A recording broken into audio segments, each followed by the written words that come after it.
Assalamualaikum warahmatullahi wabarakatuh.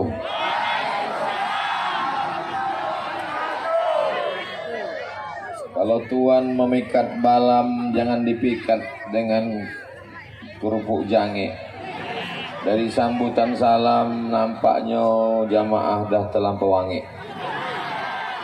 Mudah-mudahan sado jamaah nanti bo iko dimuliakan Allah Subhanahu wa taala. Momen awak kini adalah tahun baru 1440 hijrah. Mudah-mudahan dengan barokah tahun baru iko awak diberi nikmat nan baru-baru. Harga sawit baru, Honda baru, motor baru. Ada pula nyawik bini baru. La ilaha illallah. Demi Allah bu, aku tak ada menyambut. Jamaah, aku mau mancing-mancing. Tapi kalau dapat enggak juga apa-apa kan. Mudah-mudahan yang paling penting adalah semangat awak, semangat baru. Betul? Begitu tadi ada menyambut bini baru, langsung nampak ku muka Ibu Magdalisni Ahmad. Rasa-rasa nak mengamuk ibu. Oh tidak, senyum ibu. Yang sama-sama awak hormati Bapak anggota Komisi 8 DPR RI, Komisi Dunia Akhirat, Bupati Rokan Hulu 2 periode, Bapak Dr. Haji Ahmad MSI beserta Ibu Hajah Magdalisni Ahmad. Mudah-mudahan sehat panjang umur. Tahu Bapak Ibu arti Dr. Haji Ahmad MSI itu? Tahu arti MSI? MSI itu artinya Master Segala Ilmu. Ilmu pemerintahan oke. Ilmu membangun Masjid Islamic Center Rokan Hulu oke. Ilmu mengumpulkan orang banyak oke. Ilmu membagi-bagi beras oke. Yang ulun dapat mudah-mudahan tahun muka dapat. Ilmu menaikkan harga sawit oke juga. Tapi nampaknya Pak Ahmad kau kurang cocok jadi anggota DPR kan. Cocoknya jadi apa Pak Ahmad? Gubernur. Hah? Apa betul kau Pak Ahmad? Aku mancing-mancing aja Pak. Guru awak basamo Tuan Syekh Alaidin At-Tari bin Syekh Aidarus bin Syekh Abdul Ghani Al-Kampari, Mursyid Tarekat Naqsabandiyah. Ambo bangga dengan Tuan Guru awak. Mudah-mudahan awak mendapatkan mendapatkan syafaat dari Tuan-Tuan Guru Mursyid Tarekat Naqsabandiyah. Ketua Panitia awak Ariko Bapak Muhammad Aidi SH. Dulu aku datang beliau kades. Kinilah DPRD. Saking lamonya ndak datang. Datang sekali lagi entah jadi apa Pak Aidi kok. Tapi insyaAllah awak doakan jadi yang baik-baik insyaAllah. Datuk-datuk, nenek mama, alim ulama, cerdik pandai. Kalau aku sebutkan satu persatu sampai zuhur ndak selesai. Muslimin muslimat, mukminin mukminat, hadirin hadirat yang belum berbini dan belum bersunat, semuanya dimuliakan Allah Subhanahu wa taala. Amin ya rabbal alamin. Beange iko aku batasi pada 5 poin saja supaya jangan sampai awak berkunang-kunang pitam balik. Asal lebih 5 poin ko maka habislah tausiah. Yang pertama, pelajaran dari hijrah adalah ada yang mengawani Nabi di rumah, menggantikan Nabi di tempat tidur. Siapa namanya? Ali bin Abi Thalib. Ada yang mengawani Nabi di atas Jabal Sur. Siapa namanya? Abu Bakar Siddiq. Aku bertanya, aku menjawab surang. Ada yang mengantar makanan naik ke atas. Siapa namanya? Asma binti Abi Bakar. Ada yang membawa berita hiruk pikuk Makkah Nabi hilang ingin dibunuh. Siapa membawa berita kate? Apa pula wartawan? Abdullah nama yang membawa berita. Ada yang berjago-jago di bawah, pura-pura mengembala kambing, tapi sebetulnya sedang memata-matai. Siapa yang naik kate lapor kasih kode. Siapa yang pura-pura mengembala kambing sebenarnya mata-mata. Apa pula intel? Amir bin Fuhairah namanya. Ada yang menunjuk jalan, guide penunjuk jalan dari Mekah ke Madinah. Jangan pakai jalan biasa, beko ditangkok dek musuh. Maka ada penunjuk jalan, namanya Abdullah bin Uraikid. Awak ulang ya. Ada yang menemani Nabi di tempat tidur, Ali bin Abi Thalib. Ada yang menemani dia teh, Abu Bakar Siddiq. Ada yang membawa berita, Abdullah. Ada yang membawa makanan, Asma binti Abi Bakar. Ada yang pura-pura mengembala kambing, Amir bin Fuhairah. Ada yang menunjuk jalan, guide, namanya Abdullah bin Uraikid. Ingat onam namo iko sebab akan keluar dalam UAS, ujian akhir semester. Apa hikmah dari bekawan sama onam orang iko? Hikmahnya awak mesti bekerja sama. Sanggup tak Allah menolong Nabi Muhammad sendirian? Sanggup tak Allah menolong Nabi Muhammad hijrah sendirian? Innama amruhu iza arada syai'an ayakula lahu kun. Tapi kenapa dibuat Allah Ta'ala ada 6 orang yang menolong? Supaya awak bekerja sama. Samalah macam acara awak tablik akbar siang di kabun apa tandun?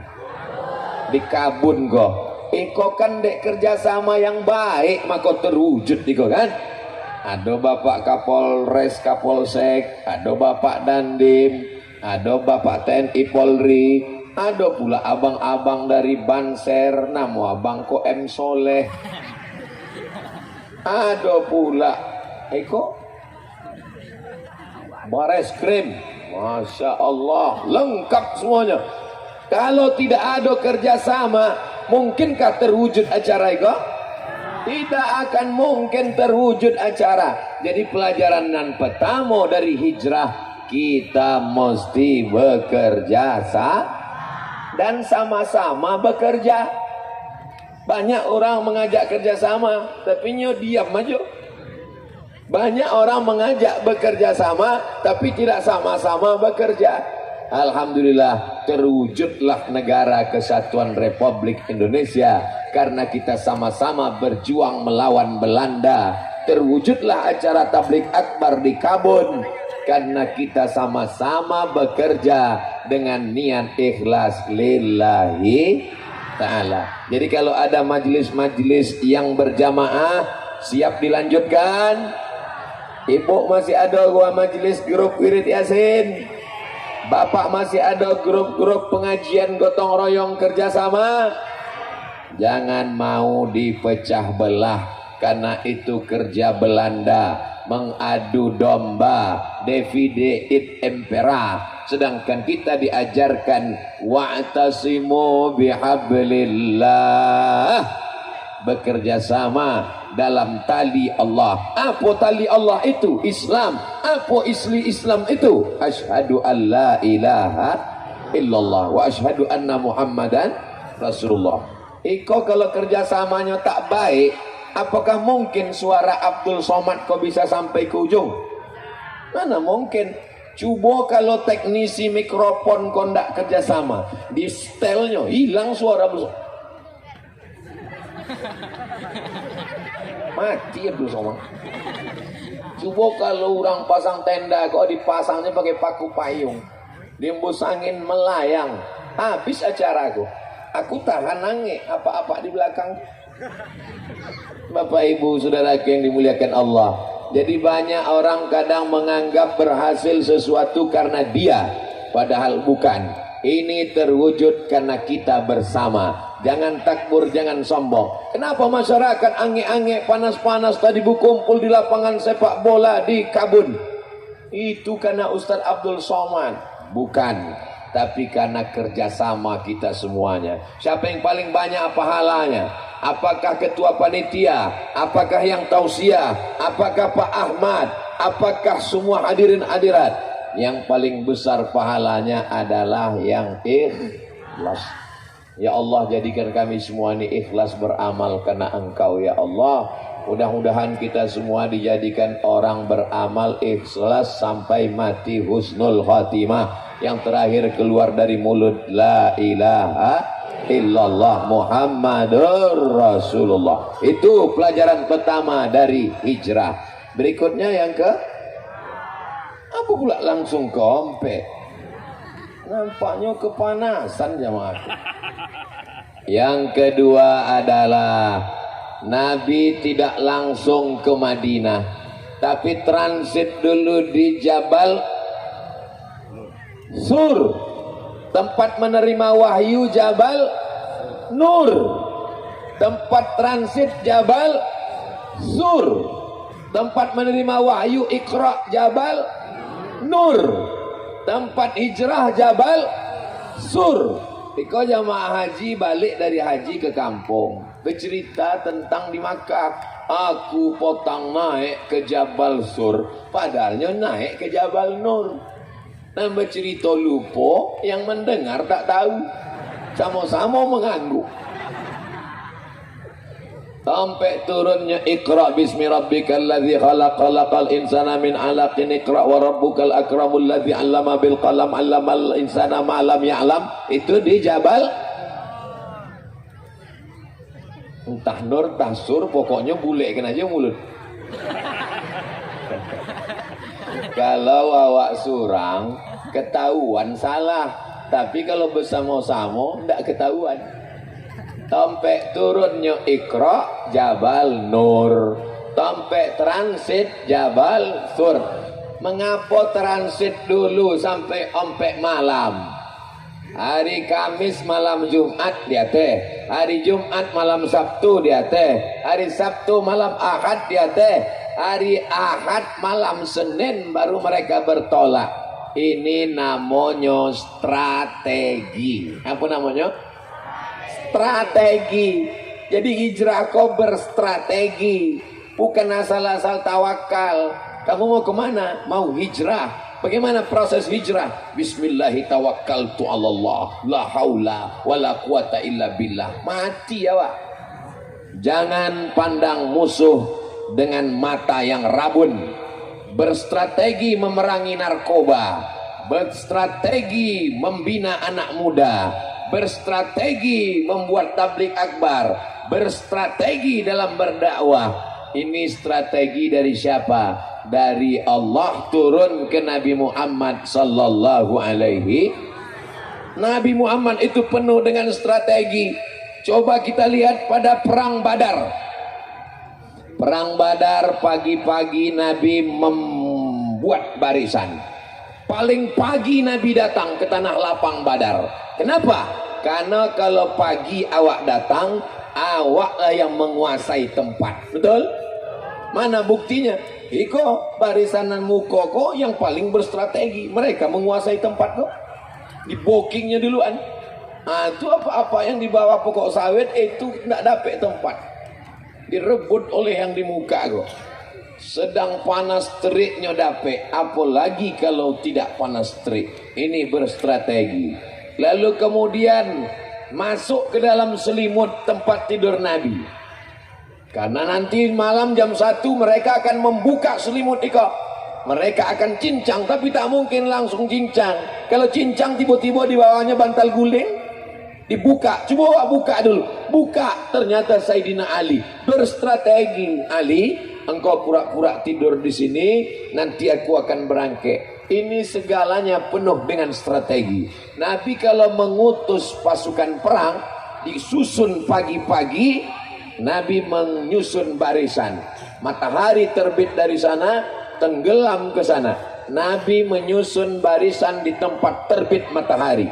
Kalau di sini matahari terbit, Nabi pasukan di sini. Kenapa? Karena kalau matahari terbit di sini, musuh di sana 1-0 menang. karena mata musuh silau, tak nampaknya lawan, karena kalah dengan tatapan tajam cahaya matahari. Doa di Nabi Muhammad itu ahli strategi perang. Makanya perang Badar itu dia panglimanya langsung. Pembebasan kota Makkah tahun 8 Hijrah. Umur Nabi SAW ketika itu 61 tahun. Nabi umur 61 tahun, panglima 4, penghormatan bintang 5. Kalau sampai bintang 7 sakit kepala. Jadi kalau ada orang hari ini kita tanya, bagaimana dakwah kita? Dakwah saja kepada Allah, tidak pakai strategi, mati konyol. Inilah pentingnya ke depan ada strategi, berkumpul dengan para alim ulama, datuk, nenek, mama yang ditunggukan, yang ditinggikan seranting, yang didulukan selangkah, batangnya tompek bersanda, daunnya tompek benaung, akarnya tompek berselo. Maka insya Allah dakwah Islam ke depan lebih baik dengan strategi otak manusia yang cerdas, yang soleh ini insya Allah. Amin ya Rabbal. Berikutnya yang ketiga, pada waktu Nabi sedang berada di atas bersama Abu Bakar Siddiq, Abu Bakar ketakutan karena orang kafir musyrik sudah naik ke atas mengejar. Lau absara rijlai arjulahum la absarana. Seandainya orang kafir musyrik itu menengok kakinya ke bawah, pasti mereka akan menengok kita, karena gua itu di bawah. Orang kafir musyrik naik menengok ke atas. Kata Abu Bakar, seandainya mereka menengok ke bawah ya Rasulullah, pasti mereka akan menengok kita. Apa jawab Nabi waktu itu? Wallahi, demi Allah wahai Abu Bakar, ma zannuka bisnaini fallahu salisuhuma. Kalau kau sangko awak disiko berdua, maka sesungguhnya ada yang ketiga bersama kita. Siapa yang ketiga itu? Aku dengan engkau Abu Bakar di dalam gua nih. Tidak, ada yang ketiga bersama kita. Siapa dia? Innallaha ma'ana. Allah bersama kita. Ini yang paling kuat di antara semuanya. Strateginya matang, kawan-kawan hebat, tapi tak ditolong oleh Allah. Bisa berhasil? Mesti ada pertolongan Allah. Hasbunallah wa ni'mal wakil, ni'mal maula wa ni'man nasir, wala haula wala quwata. Tapi ini tak bisa dengan satu pengajian tabligh akbar. Sekali tabligh akbar langsung bersemayam Allah dalam hati, tak bisa. Bagaimana cara berzikir yang baik? Bagaimana cara tahlil yang baik? Bagaimana cara menyebut Allah yang baik? Bagaimana menanamkan lafaz Allah ke dalam tangkai jantung? Ini mesti dibimbing.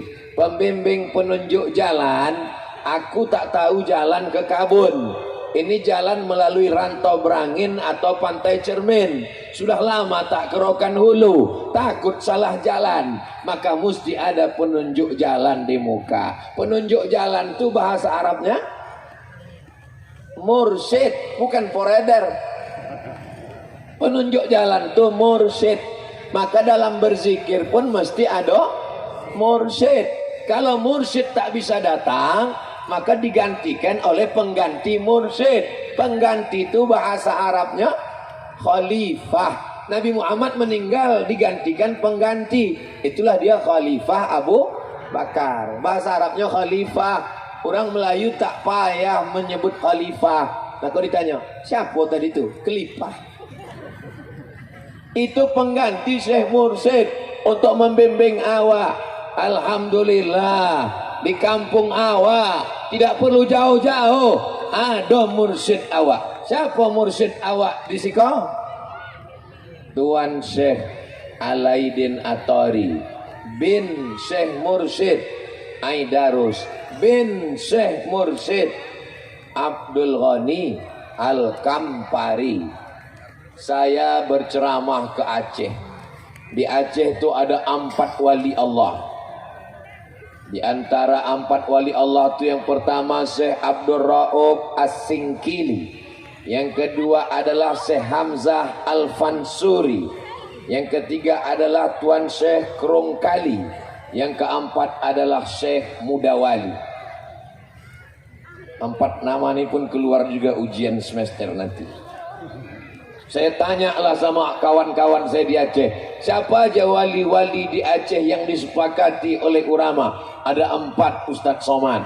Syekh Abdul Rauf As-Singkili, Syekh Hamzah Al-Fansuri, Tuan Syekh Krongkali, dan Syekh Mudawali. Syekh Mudawali itu mursyid tarekat Naksabandiyah, betul. Dia mengambil tarekat Naksabandiyah ini dari siapa? Tuan Syekh Mudawali, wali Allah di Aceh, mengambil tarekat Naksabandiyah bersuluk 40 hari 40 malam dari Syekh Abdul Ghani. Tuan Syekh Abdul Ghani punya anak namanya Syekh Aidarus. Syekh Aidarus punya anak namanya Syekh Alaidin At-Tari. Itulah yang ada di samping ambo sebelah kiri tadi. Begitulah awak tinggal mengambil baiat. Jadi kalau ada orang kabun, orang rokan hulu yang belum mengambil baiat tarekat Naksabandiyah, belum bersuluk, itu sama dengan ayam mati di lumbung padi. Padinya banyak. Nanti Bapak Ibu kalau pergi ke Aceh, yang ditanya orang Aceh tak menanya gubernur, orang Aceh tak menanya bupati. Yang ditanya orang Aceh, kenal dengan Tuan Syekh Abdul Ghani? Kenal. Ustaz Somad dari Riau, iya, kenal dengan Tuan Syekh Abdul Ghani. Kenapa mereka tanya? Karena dalam silsilah zikir mereka, yang mereka bacakan Al-Fatihah sebelum tuajuh, yang mereka baca Al-Fatihah sebelum berzikir, untuk silsilah tarekat Naksabandiyah, kata mereka. Mereka mengambil dari siapa? Profesor Syekh Muhibbuddin Wali. Syekh Muhibbuddin Wali dari siapa? Dari Syekh Mudawali. Syekh Mudawali dari siapa? Dari Syekh Abdul Ghani. Mereka ingin tahu, mereka belum pernah ke Riau sebagiannya. Kenal tak Ustaz Abdul Somad? Mudah-mudahan nanti Bapak Ibu membuktikan cakap saya ini, panjang umur sehat badan. Bapak Ibu main ke Banda Aceh, ke Maulabu, ke Darussalam, insyaallah panjang umur sehat insyaallah. Amin ya rabbal. Ado awak masih bersuluk Buya di Darussalam? Ado. Setahun berapa kali bersuluk? 2 kali. Yang pertama Idul Fitri, Ramadan, sebelum Ramadan Sya'ban, 40 hari. Sesudah itu di bulan Zulqa'dah, Zulhijjah, 20 hari. Berarti setahun ada 2 kali bersuluk. Apa yang dilakukan orang dalam suluk? Menanamkan ismuzat, zikir Allah, Allah ke dalam jantung. Allah, Allah, Allah, Allah, Allah, Allah, Allah, Allah, Allah, Allah, Allah, Allah. Supaya apa? Supaya kita merasa selalu bersama dengan Allah Subhanahu wa taala. Mutu qabla an tamutu, mati sebelum mati.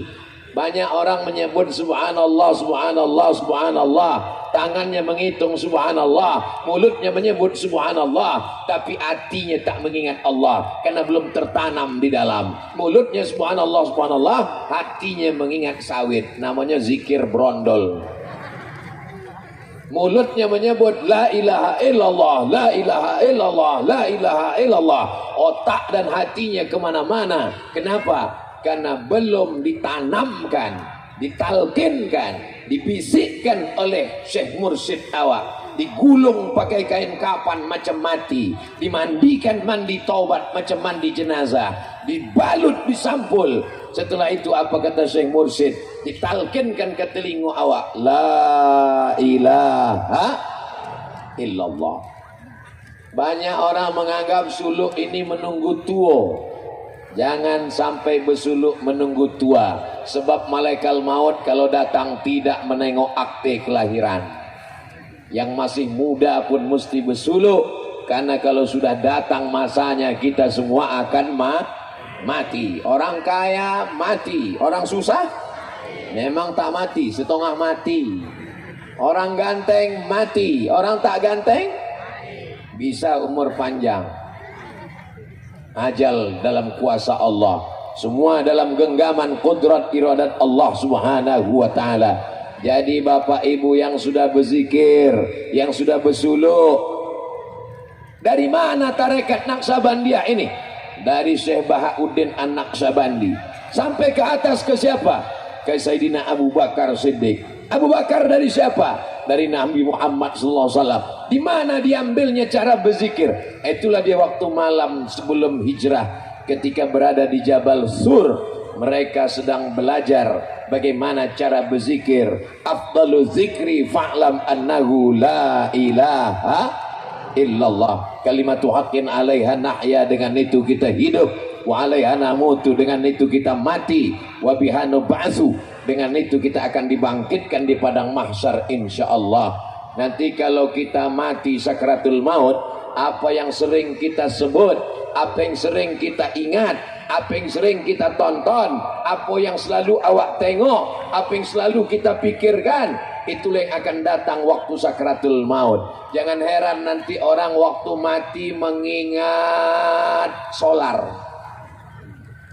Jangan heran nanti ketika mau mati banyak orang mengingat mie goreng.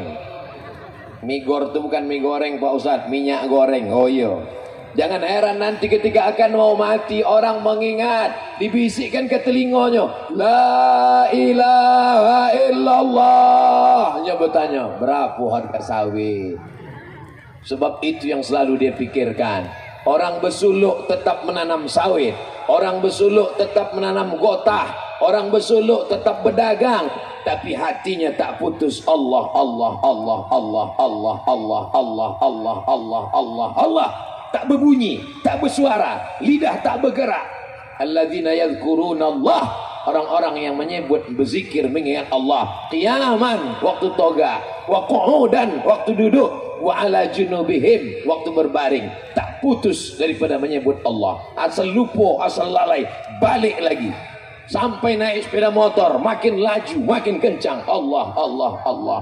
Sampai puncaknya matinya nanti menyebut Allah. Menyebut nama Abdul Somad berat, bibir mesti bergerak. Abdul Somad. Menyebut nama Pak Ahmad berat, bibir mesti bergerak. Dr. Haji Ahmad. Menyebut nama Pak Ketua Panitia berat, mesti menyebut Muhammad Aidi. Tapi menyebut la ilaha illallah, bibir tak bergerak. La ilaha illallah. Kenapa dibuat Allah ringan ucapannya? Karena yang paling berat adalah waktu sakaratul maut. Itulah mengapa kita selalu mengucapkan Allahumma hawwin alaina fi sakaratil. Jangan sedih, jangan galau, jangan gundah gulana, jangan larut dalam ketakutan. Innallaha ma'ana, Allah selalu bersama kita. Innallaha ma'as sabirin, Allah selalu bersama dengan orang yang sabar. Wa huwa ma'akum aynama kuntum, dia akan bersama dengan kamu dimanapun kamu berada. Di dalam rahim tak takut karena ada Allah. Keluar ke alam dunia makin tak takut bersama dengan Allah. Pindah ke alam barzah sendirian. Ibu, bapak, ibu sayang bapak, bapak sayang ibu. Mohon maaf siang ini saya jawab dengan jujur di tengah panas terik miniatur padang mahsyar. Kalau bapak ini meninggal, ibu mau ikut? Tengok Pak, jawaban yang jujur. Bapak akan sendirian, tapi bapak jangan sedih, jangan takut, karena bapak tidak sendirian, karena ada bersama dengan Allah. Itulah yang diungkapkan ulama tasawuf, merasa ramai di tengah kesunyian, merasa sunyi di tengah keramaian. Apakah di alam kubur itu sunyi? Ramai, karena dia berdua dengan Allah. Apakah di tengah keramaian ini ramai? Sunyi, karena merasa berdua dengan Allah, tak pernah kosong daripada Allah. Kalau kau merasa istrimu orang yang paling kau sayang, tiba-tiba dia meninggal, kau akan merasa kesepian. Kalau ibu sangka bapak inilah orang paling baik, paling sopan, paling santun, teman, sahabat, nanti sampai masanya bapak ini bisa hilang. Kenapa? Dilarikan pelakor. Ibu akan merasa kesepian, ibu akan merasa kesunyian. Tapi orang yang selalu bersama dengan Allah, ala inna awliya Allah, ketahuilah wali-wali Allah, la khaufun alaihim, tak ada rasa takutnya, walahum yahzanun, tak ada rasa sedihnya. tapi rasa bersama dengan Allah itu tak bisa diceritakan. Itulah yang diungkapkan ulama tasawuf, lam ya'rif man lam yadhuq. Orang yang tak pernah merasakannya susah untuk menceritakannya. Saya tak bisa menceritakan bagaimana rasanya dikasih pisang hijau oleh Tuan Syekh. Kulitnya hijau tapi masak manis luar biasa. Enak pisang itu tadi Pak Ustadz. Yummy.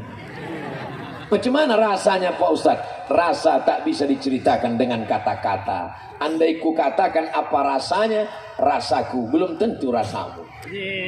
Jadi kalau kita jumpa menengok Tuan Syekh tak putus tasbihnya kencang, apa yang dikejar mereka? Mereka sudah merasakan manisnya berdua-duaan dengan Allah. Karena mereka sudah berkhalwat, khalwat bersunyi-sunyian dengan Allah.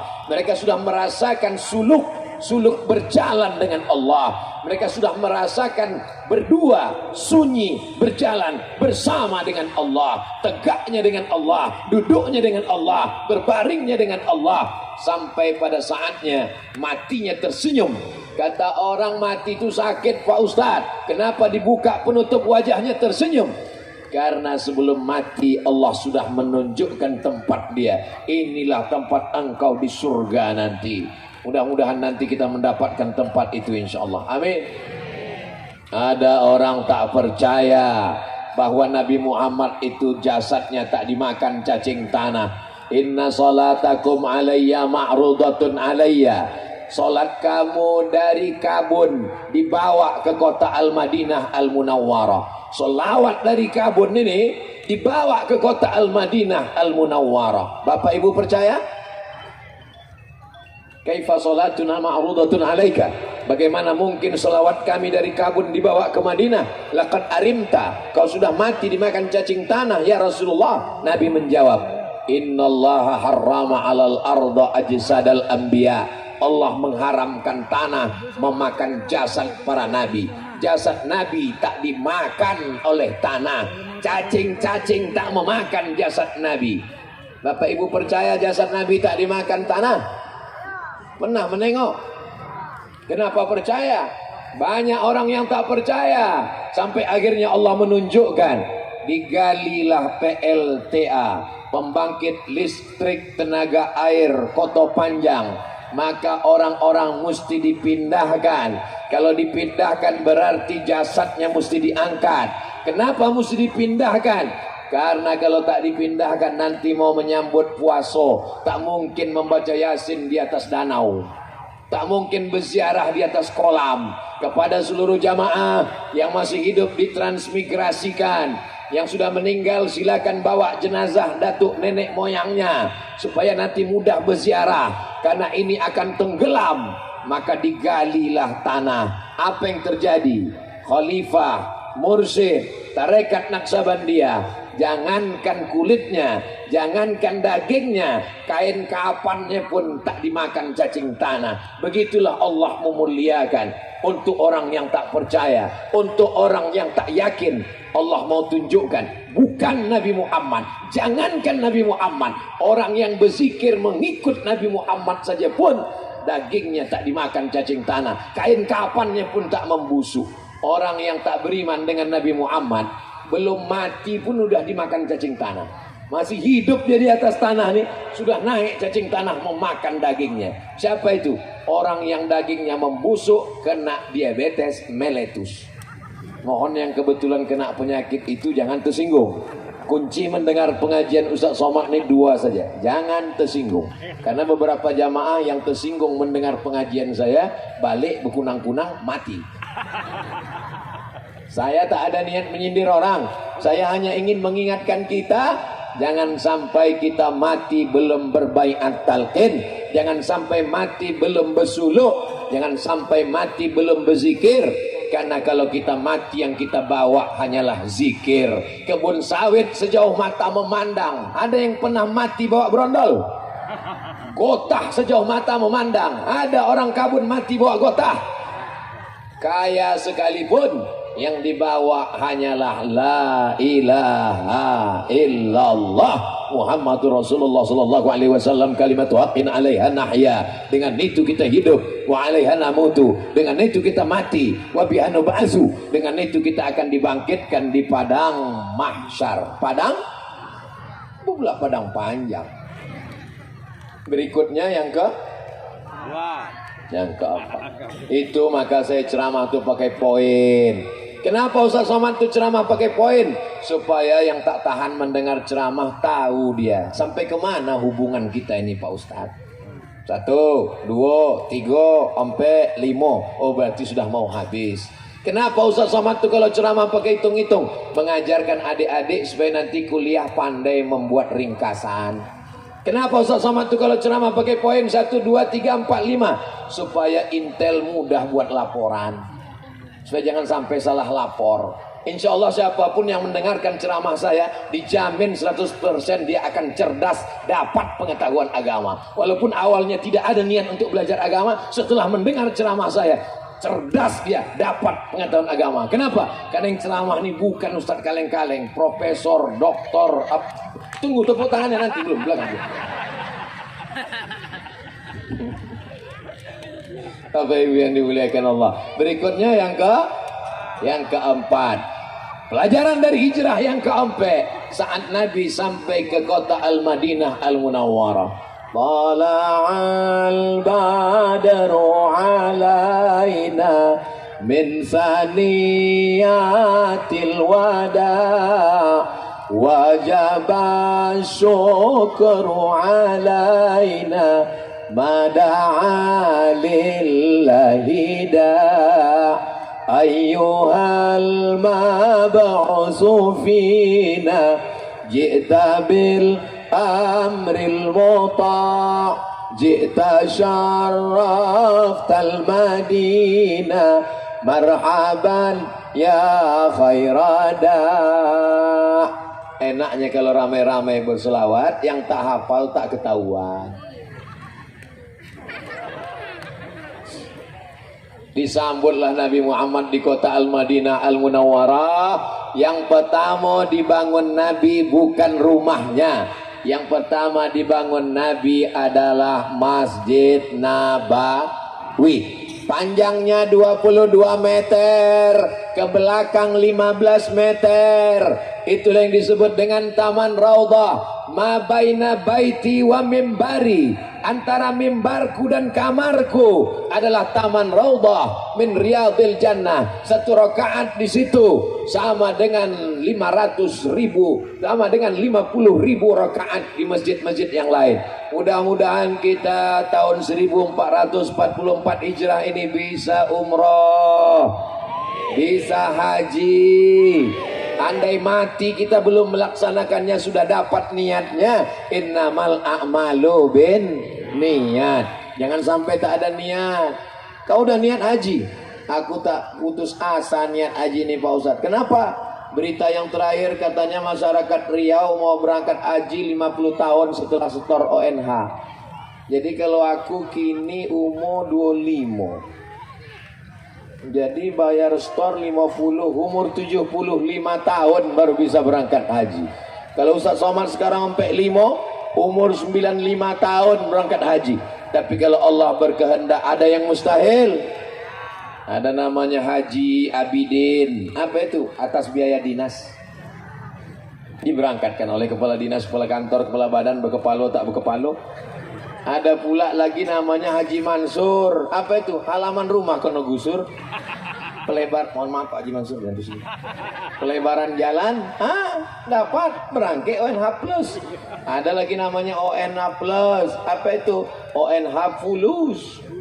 Berapa banyak orang sudah store haji furoda, duit banyak tak sampai kata Allah. Berapa banyak orang berangkat haji tanpa ada niat, tanpa ada apapun, tapi kalau sudah kehendak Allah. Namun jangan sampai lupa usaha store ONH, ongkos naik haji.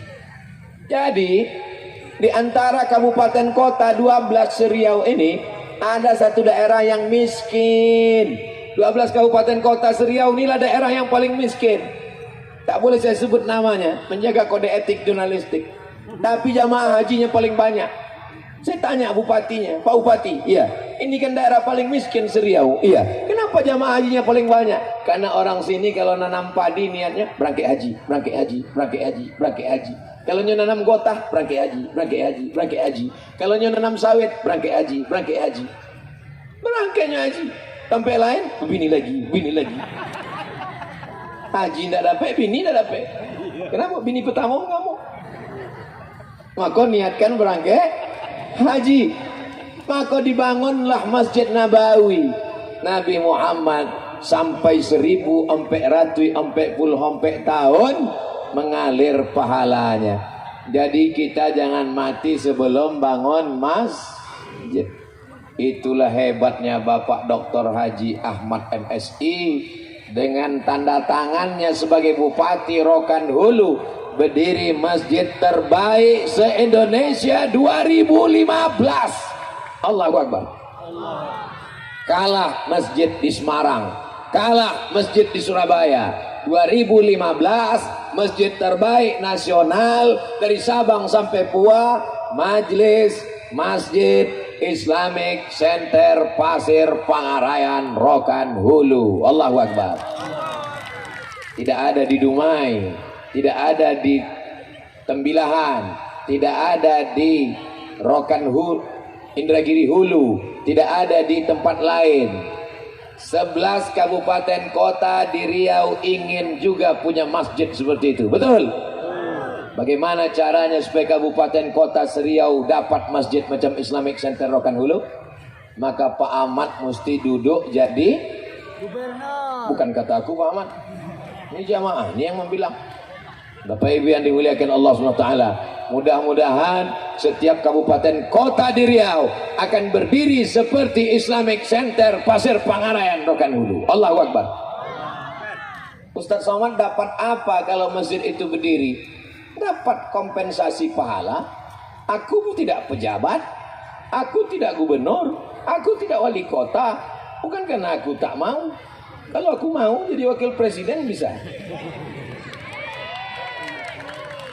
Saya mau sampai mati menjadi ustadz saja. Jadi menjelang 2024 ini tak usah halang-halangi Ustaz Somad ceramah. Dia tidak mencalon jadi apapun. Kalian tak usah takut, dia ceramah aja itu. Ustaz Somad tuh sampai mati jadi penceramah aja. Sedang jadi penceramah aja banyak orang marah kan tak dapat jadwal. Apalagi kalau sampai aku jadi pejabat. Bapak Ibu yang dimuliakan Allah Subhanahu wa taala, Abdul Somad hanya berceramah saja, mengajak orang bangun masjid. Jadi bupati silakan, tapi ingat jadi bupati tak lama, cuma 2 periode. Itu pun kalau tak ditangkap KPK. Tapi kalau kau bangun masjid sampai hari kiamat mengalir. Jadi Kapolsek bangun masjid, jadi Kapolres bangun masjid, jadi Kapolda bangun masjid, jadi Kapolri bangun masjid, jadi Danramil bangun masjid, jadi Danrem bangun masjid, jadi Panglima bangun masjid. Karena kalau mati tak bawa seragam, yang kau bawa adalah pahala mengalir sampai hari kiamat.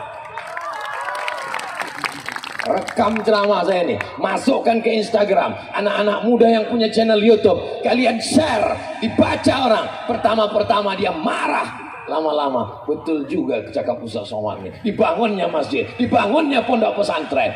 Saya diundang di Jambi, dari kota Jambi naik mobil masuk lubang keluar lubang, masuk hutan keluar hutan, pejam mata buka mata, belum juga sampai. Begitu sampailah ke musola ketek. Pulang musola aku tak lepel. Saya tanya siapa yang bangun musola nih? Nampak bapak-bapak berseragam kumis melintang, Kapolsek. Kapolsek itu kan paling rendah. Kapolri, Kapolda, Kapolres, Kapolresta kota, Kapolsek tingkat kecamatan. Gimana ceritanya Pak Kapolsek bangun masjid? Banyak orang urusan ke kantor nih tak bisa sholat karena tak ada musola Pak Ustadz. Lalu saya berinisiatif untuk mendirikan musola ini. Niat saya satu, nanti peresmiannya mesti Ustaz Somad datang kemari. Oh begitu. Dari mana duit Pak Kapolsek? Pak Kapolsek tak ada duit. Ini semua kami iuran, semua Pak Ustaz. Tak ada pakai duit negara, tak ada Pak Ustaz. Kita paham, Pak Kapolsek ini mudah aja ngumpulkan duit. 2 kali semprit-prit jadi. Pakai selagi masih ada semprit itu. pakai selagi masih ada seragam itu. Nanti kalau sudah tak ada, jangan duduk ke pengajian Ustaz Somad setelah pensiun, barulah datang. Ustaz Somad, apa yang bisa kita lakukan? Baca aja lah Yasin banyak-banyak, Pak. Ketika seragam masih ada, ketika semprit masih berbunyi, ketika jabatan masih di tangan, pakai untuk bangun masjid, pakai untuk membangun masjid, pakai untuk membuat sekolah pesantren tahfiz Quran. Tak ada untungnya sama Abdul Somad untuk kalian semua mengalir sampai hari kiamat. Betul? Rupanya kalau kita ceramah panas-panas ini bagus, makin panas pula awal. Berikutnya yang kelima, yang tak ada 6 cuma 5. Yang kelima yang terakhir adalah bahwa Nabi Muhammad sallallahu alaihi wasallam bertetangga dengan Yahudi. Tahu Yahudi? Yahudi Bani Nadir, Yahudi Bani Quraizah, Yahudi Bani Qainuqa, Yahudi Khaybar. Dipersaudarakannya semua sama orang Islam. Walaupun tak seagama. Wala ana abidum ma'abatum wala antum abiduna ma'abud lakum dinukum. Kau tak mengganggu aku tak mengganggu kau. Masalul mu'minin kamasalin nahlah. Orang beriman itu macam lebah. Macam mana lebah? Lebah tak pernah mengganggu orang, tapi kalau kau ganggu, dikejarnya kau walaupun sampai ke sungai di batang lubuh pasir Pangarayan. Kalau kau ganggu sarang lebah di sini, maka kau akan dikejarnya. Masuk kau ke sungai, ditunggunya kapan kau tak mengambil napas. Begitu ngambil napas, baru disengatnya kepala kau. Sampai mati dia tidak akan berhenti. Begitulah orang Islam. La yanhakumullahu 'anil ladzina lam yuqatilukum fid din. Kalau tetanggamu, kawanmu, sahabatmu yang berbeda agama denganmu, mereka tidak memerangi kamu, mereka tidak mengusir kamu, antabarruhum, kamu boleh buat baik kepada mereka, wa tuqsitu ilaihim, kamu boleh bersikap adil kepada mereka. Jadi bacalah Quran secara sempurna. Kenapa orang memotong-motong ayat-ayat perang dia potong? Karena dia tidak belajar di pesantren. Orang Kabun, orang Rokan Hulu, orang Riau mustahil tak paham ayat Quran, karena dia belajar di pesantren. Pesantren mana? Pesantren Darussalam Batu Besue dulu, yang pindah barokahnya ke Sarang Kabun. Mudah-mudahan barokah pesantren ini melimpah ruah ke anak kita semua insyaallah. Yang sudah mendaftarkan anaknya ke pesantren Darussalam, alhamdulillah. Yang belum mendaftarkan anaknya, insya Allah. Yang sudah aku kasih tahu tak juga memasukkan anaknya ke pesantren, siap-siap saja. Pecandu narkoba, LGBT, ganja, mabuk, sakau, game online, PlayStation, judi online. Sudah kusampaikan ya Allah. Daftarkan anak Anda sebelum tanggal penutupan berikut ini. Lepas tanggung jawab saya di hadapan Allah Subhanahu wa taala. Allahumma salli ala sayyidina Muhammad wa ashghili zalimin bizalimin wa akhrijna min bainihim salimin wa ala alihi wa sahbihi ajma'in. Sallallahu rabbuna ala nuril mubin Ahmad al-Mustafa sayyidil mursalin wa ala alihi wa sahbihi ajma'in wa ala alihi wa sahbihi ajma'in. Assalamualaikum warahmatullahi wabarakatuh. Ustaz. Waalaikumsalam. Semoga Ustaz selalu dalam lindungan Allah, amin. Mohon petunjuknya Pak Ustaz. Kami sebagai orang tua sudah mengarahkan agar anak selalu berbuat baik, tapi belum juga berubah sesuai dengan kami sebagai orang tua harapkan. Masih nakal, tidak mengikuti apa yang kami sampaikan. Apa dijamin 100% anak ini pasti tak masuk pesantren? Yakin saya berani taruhan nih, anak yang diadukan orang tua di kertas nih tidak dimasukkan pesantren. Kalau dimasukkannya pesantren pasti tak ada mengeluh. Kenapa? Karena dia tak jumpa anak itu di pesantren. Ponakan saya adik-beradik cuma 2 orang. Adik saya ini sudah besar anaknya karena dia lebih dulu nikah. Waktu saya di Mesir, di Maroko dia udah nikah. Bang, aku mau nikah, nikahlah kau. Boleh duluan, nikah dulu. Karena aku balik nanti belum tentu juga nikah. Anaknya sudah SMP.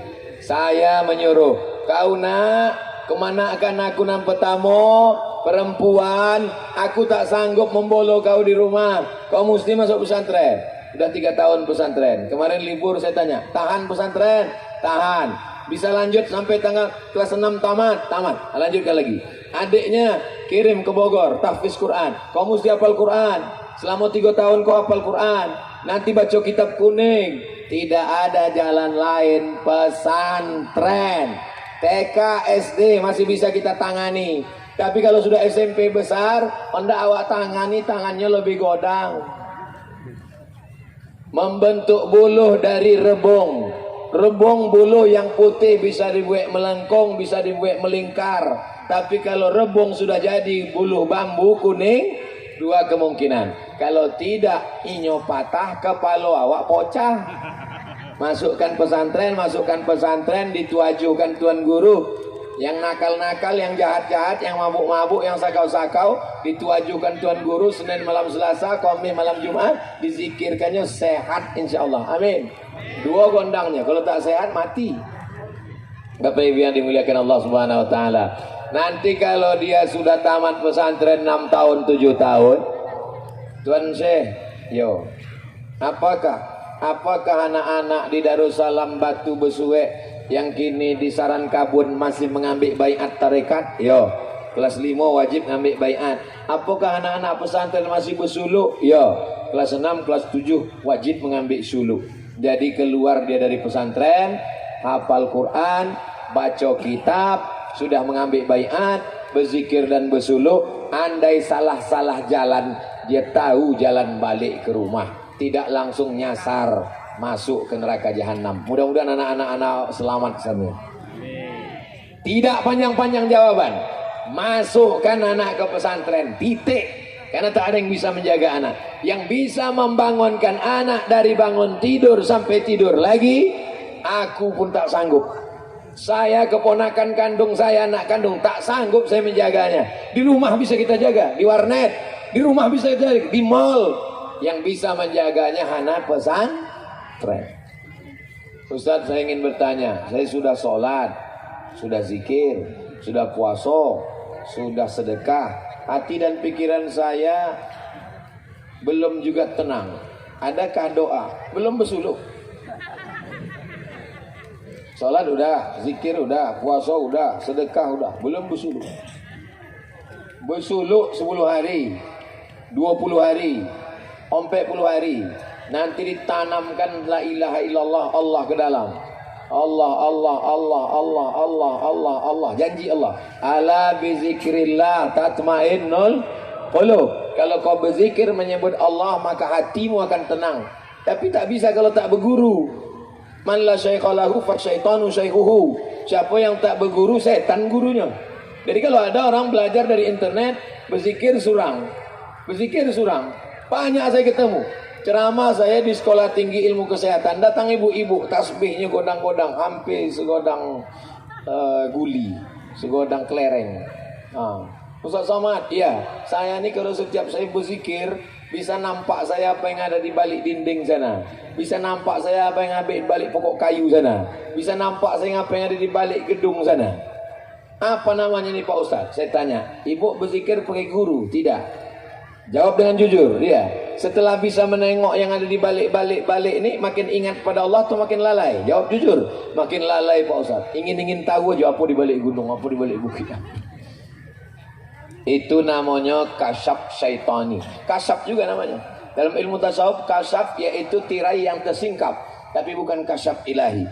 Idza ra'aitar rajul, kalau kau tengok ada orang yatiru fil hawa, terbang di atas awan, yamshi 'alal ma', berjalan di atas air, la taghtar, jangan tertipu, karena setan pun bisa melakukan itu, tapi pandanglah pada istiqamah. Maka kata ulama tasawuf, al istiqamah khairum min alfi karamah. Satu istiqamah lebih baik daripada 1000 karamah. Ini kenapa anak tak bisa dididik? Satu jawabannya, karena tak masuk pesantren. Ini kenapa belum tenang padahal sudah sholat?